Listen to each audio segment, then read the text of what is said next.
Big boss season 8లో 13వ వారం elimination లో భాగంగా పృథ్వీ ఎలిమినేట్ అయ్యాడు. అయితే పృథ్వీ ఎలిమినేషన్ అన్ఫైర్ ఎలిమినేషన్ అంటూ కొంతమంది కామెంట్స్ చేస్తున్నారు. టాప్ 5 కంటెస్టెంట్ ని ఇలా ఎలిమినేషన్ ఎలా చేస్తారు అంటూ కూడా వార్తలు వినిపిస్తున్నాయి. ఇక ఈ విషయం పక్కన పెడితే ఎలిమినేట్ అయిన కంటెస్టెంట్ బిగ్ బాస్ స్టేజ్ మీదకి వస్తారు.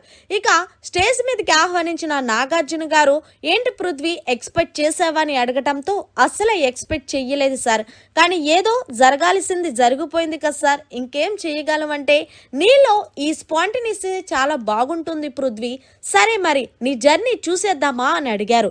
ఎస్ సార్ చూసేద్దామంటే ఆ తర్వాత పృథ్వీ జర్నీలో ఎక్కువ నిఖిల్ వీడియోలే ఉన్నాయి. ఇక నిఖిల్ ని చూసి ఒక్కసారిగా చాలా ఎమోషనల్ అయిపోయాడు. సరే పృథ్వీ నీ ఎమోషన్ నువ్వు కంట్రోల్ చేసుకో, మన టీవీ ద్వారా హౌస్ లో ఉన్న కంటెస్టెంట్స్ తో మాట్లాడేద్దామంటే మాట్లాడేద్దాం సార్ అంటూ చెప్పుకొచ్చారు. ఇక సరే నిఖిల్ గురించి ఏం చెప్తావు పృథ్వీ అంటే నిఖిల్ గురించి ఏం చెప్పాలి సార్, నాకు ఒక సొంత అన్న ఎలా ఉంటాడో నిఖిల్ నాకు అలాగే అనిపించాడు సార్.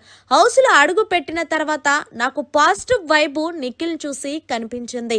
అంతేకాదు నా గేమ్ ఎప్పుడైతే డౌన్ అయిపోయేదో అప్పుడు చాలా బాగా సపోర్ట్ చేసేవాడు. ప్రతి ఒక్కరూ చాలా సందర్భాల్లో మాట్లాడారు కదా సార్, మీ పృథ్వీ చాలా సార్లు మాటలు వదులుతాడు, చాలా కోపం పడతాడు, నువ్వేమీ చెప్పలేదా నిఖిల్ అంటూ ఒకనొక టైంలో గౌతమ్ క్వశ్చన్ చేశాడు సార్. దానికి ఆన్సర్ నేను ఇప్పుడు చెప్తున్నాను. నిఖిల్ నాకు అలా చెప్పడం బట్టే నేను నా కోపాన్ని కంట్రోల్ చేసుకున్నాను సార్. నిజంగా నా కోపం పిచ్చ లెవెల్లో ఉంటుంది.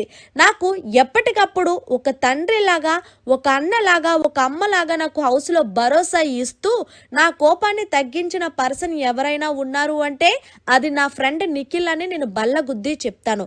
ఇక నిఖిల్ ఆట గురించి అంటారా సార్, నేను నిఖిల్ ఆట గురించి మాట్లాడంత పెద్ద పర్సన్ని కాదు. వాడు ఆట నెక్స్ట్ లెవెల్ ఉంటుంది. ఒక చిరుతపులి ఎలా దాడి చేస్తాడో అలా దాడి చేస్తాడు.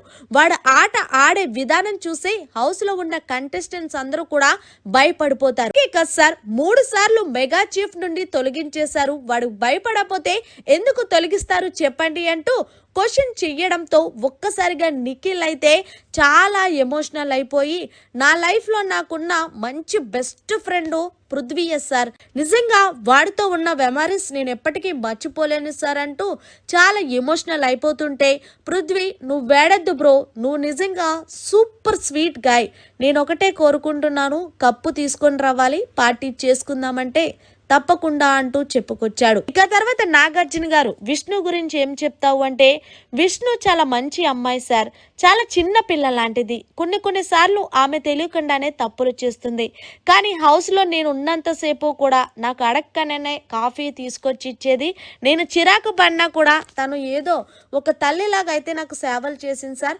నా లైఫ్లో మర్చిపోలేని అమ్మాయి ఎవరైనా ఉన్నారు అంటే అది బిగ్ బాస్ హౌస్లో విష్ణుప్రియ అని నేను చెప్తాను. విష్ణుప్రియ నా వల్ల నీ గేమ్ ఏమన్నా పాడై ఉంటే ఐఎమ్ రియల్లీ సారీ అనగానే ఒక్కసారిగా విష్ణుప్రియ అయితే చాలా ఎమోషనల్ అయిపోయింది. ఇక తర్వాత నబిల్ దగ్గరకు వచ్చి నబిల్ గురించి కూడా చాలా గొప్పగా చెప్పాడు. నబిల్ నీ గేమ్ చాలా డల్ అయింది, ఇంకొంచెం బాగా గేమ్ ఆడితే బాగుంటది అని నేను చెప్తున్నానంటూ నబిల్ గురించి చెప్పుకొచ్చాడు. మరి గౌతమ్ గురించి ఏం చెప్తావంటే గౌతమ్ ఒక కన్నింగ్ ఫెలో సార్, తన కోసం ఎంత తక్కువ మాట్లాడుకుంటే అంత మంచిది అంటూ ఫినిషింగ్ టచ్ ఇచ్చేశాడు. మరి హౌస్లో గ్రూప్ గేమ్ ఆడుతున్న వారు ఎవరు అంటే ఖచ్చితంగా గౌతమ్, అవినాష్, రోహిణి వీళ్ళ ముగ్గురు ఆడతారు సార్. కానీ వీళ్ళ ముగ్గురు కూడా మా అందరి మీద వేసేవారు, కానీ జనాలు చూస్తున్నారు కదా అంటూ అవునులే జనాలు చూస్తున్నారు కదా మరి వెళ్ళే టైం ఆసన్నమైంది వెళ్దామా అని అడిగేసరికి తప్పకుండా సార్ అంటూ హౌస్లో ఉన్న కంటెస్టెంట్స్ అందరికీ కూడా బాయ్ చెప్పేసి తన ప్రయాణాన్ని ముగించుకొని బయటకు వచ్చేసాడు. మరి మొత్తానికి బిగ్ బాస్ స్టేజ్ మీద పృథ్వీ మాట్లాడిన మాటలు మీకు ఎలా అనిపించాయి అనేది కమెంట్ సెక్షన్లో తెలియజేయండి. మరిన్ని లేటెస్ట్ లైవ్ అప్డేట్స్ కోసం చూస్తూనే ఉండండి అవర్ ఛానల్.